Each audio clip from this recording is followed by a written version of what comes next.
Hello!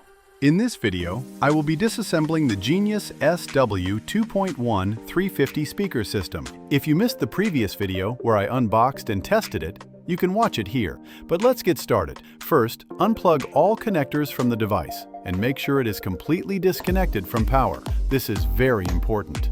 This video is for informational purposes only. Follow the steps shown here at your own risk. The front panel can be snapped off. For this, a similar prying tool or a plastic card is suitable.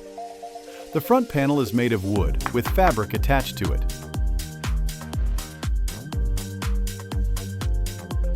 After removing 4 Phillips screws, the subwoofer driver can be taken out. Disconnect its cable. Its parameters are 4 ohms, 20 watts.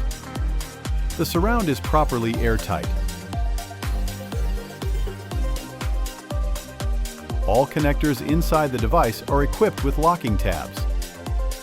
To access the remaining components, the back panel must be removed. I am not removing the center screws yet.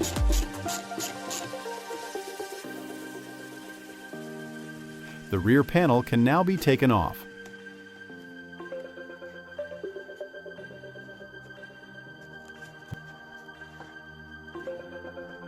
Disconnect the front panel cable.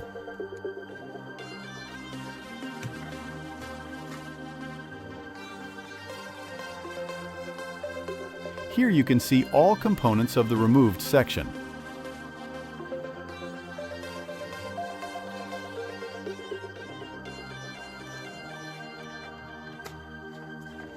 The plastic frame holding the front panel is glued in place, so the potentiometers need to be disassembled. But first, here is the panel interconnect cable. Pull off the potentiometer knobs. If they don't come off by hand, you can use a tool, but always pull by hand at the same time to avoid breaking them.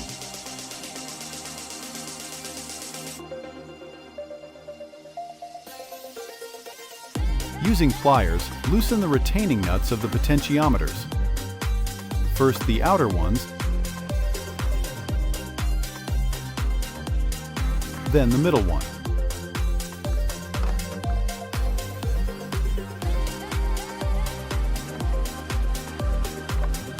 Don't forget the front panel LED connector.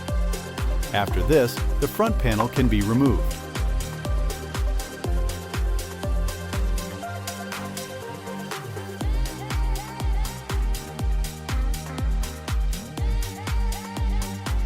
The enclosure no longer contains any additional removable components.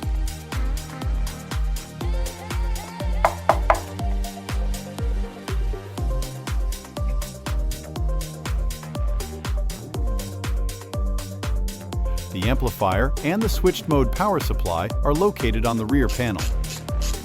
Now the 2 center screws can be removed. Here is a closer look at the amplifier.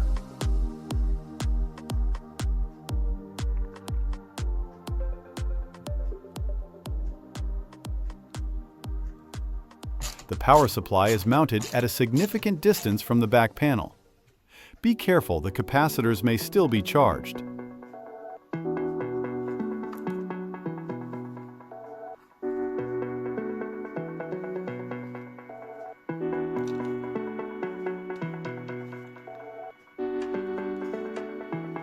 Here we can also see the not-so-high-quality subwoofer output. However, proper airtight sealing is present everywhere, which is great. Next, let's take a look at the satellite speaker. Unfortunately, both the wire and the front panel are glued, so a different approach is required.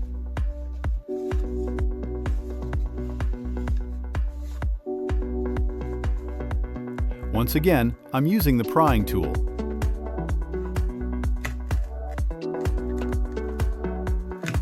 Be careful not to damage the fabric.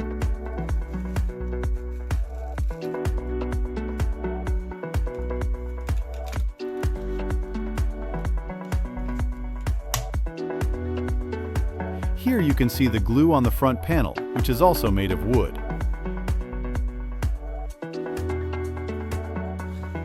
The speaker driver is screw-mounted here as well.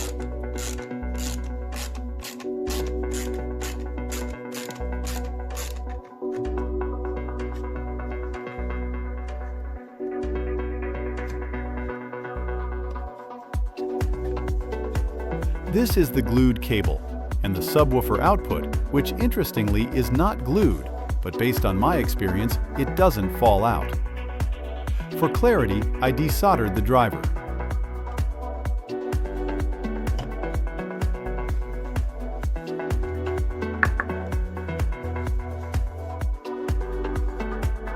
Speaker parameters: 4 ohms, 3 watts.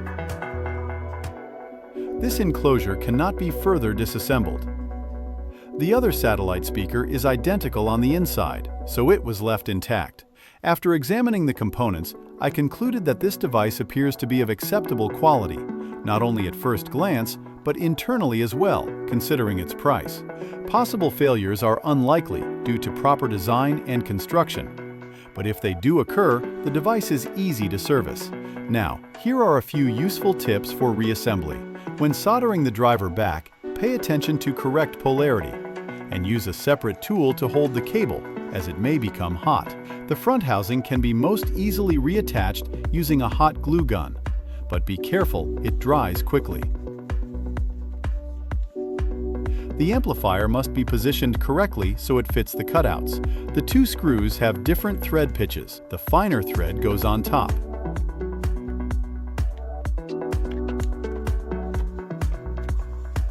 Tighten the retaining nuts only gently. The potentiometer knobs can only be installed in one orientation due to their design. Don't forget the front panel LED connector.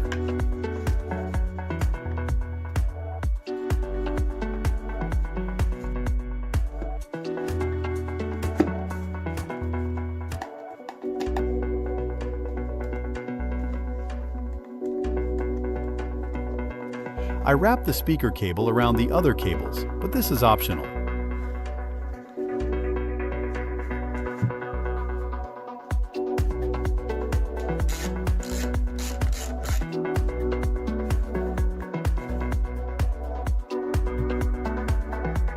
After reconnecting everything, the device is fully operational again. If you're curious about the sound test, check out my video linked below.